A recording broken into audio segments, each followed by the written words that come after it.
We got some big breaking news over the course of the last week, and that's the fact that after the latest investors call with Disney and Bob Iger, who of course is the former returning CEO, it looks like Disney is going to go back to their old ways if they see fit and there's money to be made.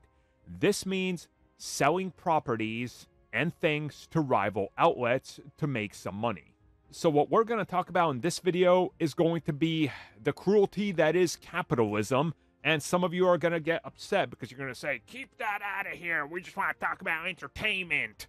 Well, they go hand in hand, so I'm sorry, we got to talk about capitalism.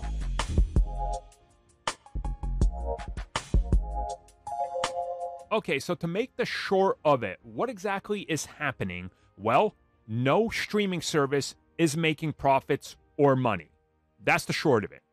Hulu, Disney Plus, Netflix, HBO, whatever the streaming service is, it's not making money. Why? Because you're not doing the same thing that these services have done on TV for decades at this point, which is sell ads, which is why some are introducing ad-supported tiers, but still, the antiquated ways of old do not work with modern technological advances. So after the latest investor call, Bloomberg was the first one to have a report on what's going on with Disney Plus.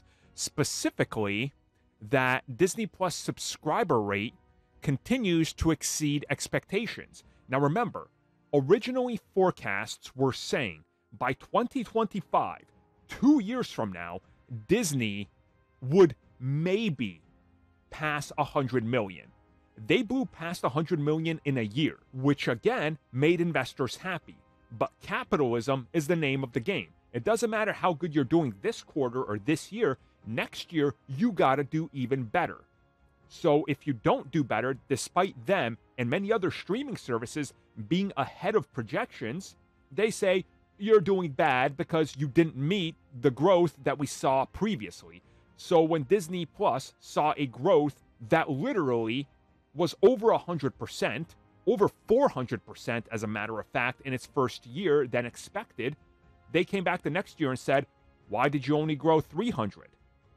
Again, capitalism, it's evil, but that's how it works. So what we learned is that Disney looks like they're interested in offsetting some of those 1.5 billion losses that they spent on developing Disney Plus properties exclusively by essentially going back to what worked before with every single outlet, which is what we're seeing everybody else do. WB's doing it, everybody's doing it, and that's selling to rival networks.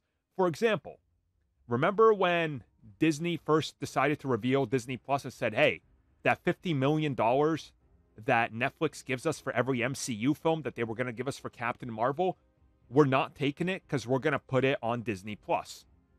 Captain Marvel drove subscribers. Essentially what they're looking at doing now is selling content like that. So saying, hey, you're still going to get the Marvels or Captain Marvel 2 on Disney Plus, but guess what? We also made $20 million, $30 million off of selling it to TNT for TV rights or Netflix or whoever. And essentially they're hoping that that offsets some of the losses. So again, it's kind of needed because these companies are always looking for better, for more, overperform, which is constantly why every fiscal year and why you just saw Microsoft, despite them saying, hey, we made some pretty great profits in these departments, laying off 12,000 people. Because capitalism. The people up top constantly want profits, and that doesn't mean that they constantly want to invest more. That means cut costs and sell, and fire till you meet those profit margins. So, yeah, Disney, like any other corporation, is guilty of doing it, and they're going to do it.